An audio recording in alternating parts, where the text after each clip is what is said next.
Hello all, నేను మీ ప్రశాంతిని. ఈరోజు సింపుల్గా తోటకూర ఫ్రై చేసి చూపిస్తున్నాను. ఉల్లిపాయ వేసి ముందుగా స్టవ్ వెలిగించుకొని బాండి పెట్టుకుని ఆయిల్ వేడైన తర్వాత పోపు సామానం కట్ చేసుకుని ఉల్లిపాయ వేసి బాగా ఫ్రై చేయండి. వెల్లుల్లి రెబ్బలు ఎక్కువ వేసుకోండి, చాలా బాగుంటుంది ఫ్రైకి. అవి బాగా ఫ్రై అయిన తర్వాత కట్ చేసుకుని తోటకూర కూడా వేసుకొని బాగా ఫ్రై చేసుకోవాలి. సిమ్లో 3 నుంచి 4 నిమిషాలు బాగా మగ్గిన తర్వాత తగినంత పసుపు, ఉప్పు, కారం వేసి మరో 3 నుంచి 4 నిమిషాలు సిమ్లోనే ఫ్రై చేయండి.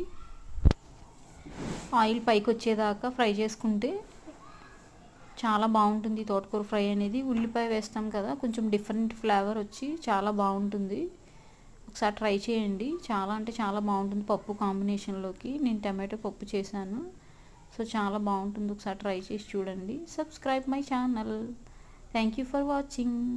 Bye bye.